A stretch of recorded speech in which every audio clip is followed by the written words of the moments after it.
Okay, so our guy is on the phone, Dan McTeague. Okay, just make sure you get him on the phone, though. Keep calling. Dan is the founder of Canadians for Affordable Energy, and I wanted to get him, and we'll chat when we get him in a couple of minutes from now, on what was an interesting constellation yesterday.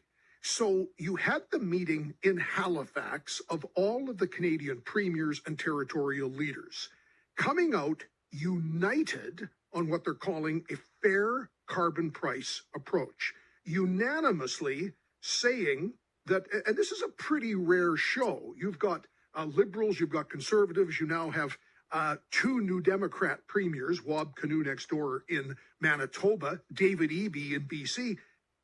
Left or right, the premiers were united in criticizing the approach of Mr. Trudeau in exempting the payment of the carbon tax on home heating in the Atlantic and his resistance to doing anything to relieve other Canadians on the home heating oil front. In fact, Premier Moe still in Halifax. I was noticing he'll be speaking in the next few minutes to a media scrum going on in the Nova Scotia capital. So the Premier here, if we look at the Saskatchewan angle, announcing this ultimatum last week that unless or until Ottawa does something to exempt the carbon tax from your cost of heating your home with natural gas, Saskatchewan will simply, through Sask Energy, not collect the carbon tax, nor will Saskatchewan remit the carbon tax, amounting to about $170 million a year just on natural gas through Sask Energy. So the Premier on the weekend did not elaborate, but he telegraphed that the Saskatchewan government will look to a legislative solution. He didn't give details on what the enabling legislation would look like, but it will allow Saskatchewan to give the authority to Sask Energy to do this, and presumably would insulate Sask Energy, at least, or indemnify it, as the lawyers say. If Ottawa comes after Sask Energy, the government of Saskatchewan will stand behind it. So you've got the premiers united, you've got the Saskatchewan government moving to legislation, and then in the House of Commons yesterday, you knew this was well telegraphed Friday, and particularly last week, it was an opposition day for the Conservatives. So the motion, non-binding, was to call on the Prime Minister to pause the carbon tax on all Canadians' home heating costs. The NDP, which has been propping up the Liberal government with a so-called supply and confidence agreement, said it would vote with the Conservatives. So all eyes were then on Ottawa. What would happen? Now, the motion, non-binding, remember, so it doesn't matter, except it sends a very clear message that if the majority of parliamentarians believe this should happen, it should be certainly persuasive and push the government toward it. So when the votes were tallied yesterday, the NDP voted with the Conservatives.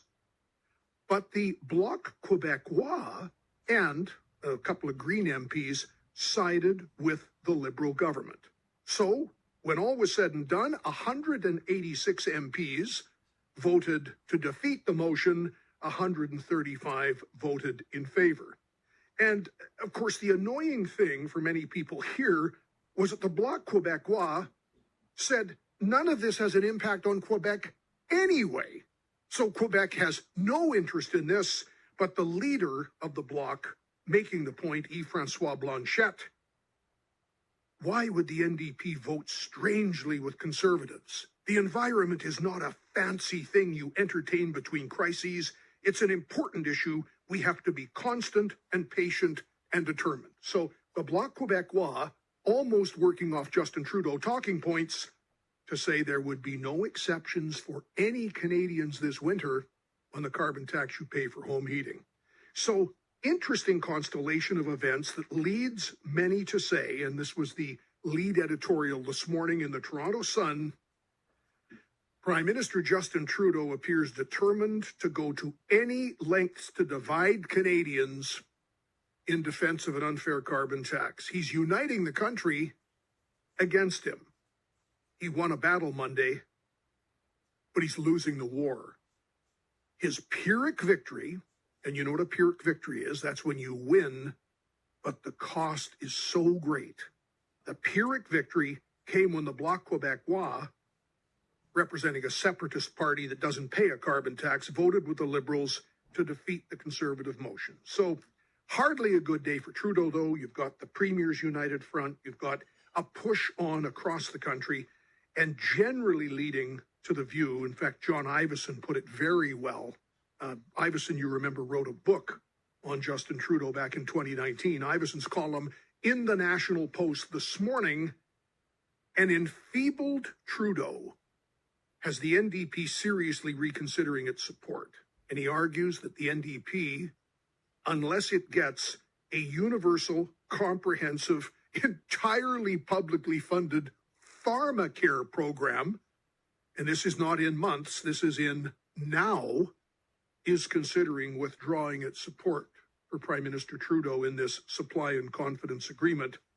And Ivison concludes by saying the very things, and he said this in his book in 2019, that Trudeau's fans and admirers have always supported him on, his doggedness, his determination, his stubbornness will lead to his downfall.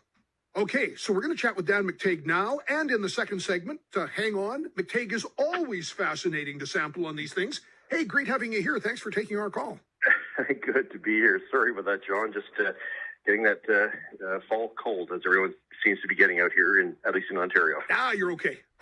So the constellation of a united front by the premiers, the NDP even voting with the Conservatives in the House, Saskatchewan saying they'll actually pass legislation not to collect the carbon tax. You were in Parliament for 17 years, my friend. How does this look to you as a Liberal? Well, as a Liberal, I think the days are numbered, and of course they're going to, as it were, circle the wagons and ensure that what little time they have left is going to be used to continue furthering their policy in the hope that somehow public opinion will turn around. I think there's been a decided mood now in the country that the government's entire policy, as damaging as it is, attacking affordability, is now very rightly seen as being uneven, unhanded, and dramatically unfair. We all need some form of heating fuel to manage ourselves during winter, and to have one exception given to one region, no matter the circumstances, seems to be something that I think a lot of Canadians are extraordinarily dissatisfied with. In a word, I think we're looking at the last days and perhaps the death twitch of the Trudeau Liberal Party. Is it possible, and I'm interested because when you founded Canadians for Affordable Energy, you do a lot of the gas tax work and analysis, but we knew all along a carbon tax that would cap out at $50. Today it's at 65 on the way to 170. I mean, this thing has been, they've moved the goalposts every time you think there are a set of rules. So why did it take this long for Canadians to simply start thinking the same way Saskatchewan people have been thinking for 5 years? A very good question in all of this, John, because, of course, it's not just one, it's two taxes and several other regulations and, moves by the government to try to swiftly undermine the ability for people to make ends meet, but also be somewhat dishonest in the way in which, frankly, dishonest in the way in which they've approached this. You quite rightly pointed out, they said it would never go above $50 a ton, or about 10 or 11 cents a liter. Now we're marching well towards 32 to 35 cents a liter, and 45, 48 before you even hit GST on diesel, and other forms of energy will also move up about 250%. Plus, of course, you then have overarching regulations. One of the things that often doesn't get discussed, but has everything to do with our quality of life and our purchase power, is the weakness in the Canadian dollar. And that, in no small measure, is the result of the federal government on the other side blocking pipelines, regulating an industry with, as we saw from the Supreme Court, but also as we've seen for years, coming up with inane and frankly, insipid ideas that have nothing to do with the actual production of a product the world desperately needs. Bring it back to reality, I think for many of us, it's the bridge too far. And of course, we're now hearing that the inflationary effect of carbon taxes. Reluctant as the bank governor was last week, Tiff Macklem, we now know that these carbon taxes are highly inflationary, well above his target of 2%, and it's about to get a whole lot worse for Canadians. So in pandering to one region of the country and to a handful of members of Parliament, in the belief or the sense that the red wall was falling in Atlantic Canada, they've now opened up a Pandora's box, the likes of which they cannot close, and for which many people are starting to say, I can't afford to have these people in office any longer. Even the NDP gets that to an odd extent, but we'll see if they have the intestinal fortitude to take down this government. Dan McTeague, founder, Canadians for Affordable Energy. Always great having you by. You don't sound well, my friend. Thanks so much for carving out some time for us. By the way, you sat in that House of Commons for 17 years. I was only there for 4. Yeah. The Liberal MP from Newfoundland, Ken MacDonald, who was actually voting with the Conservatives originally, then they got the wish. Everybody got exempted in Atlantic Canada. So he stands up and he votes with the Liberals yesterday to oppose any other Canadian getting a break. Did he flip the bird or not?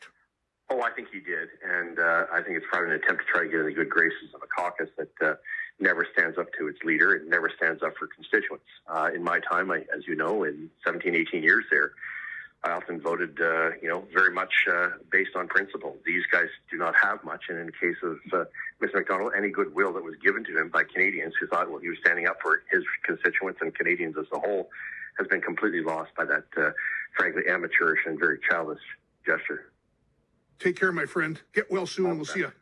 Thanks, John. Dan McTeague joining us in his home base of Milton, Ontario, and I knew he'd have some thoughts on this.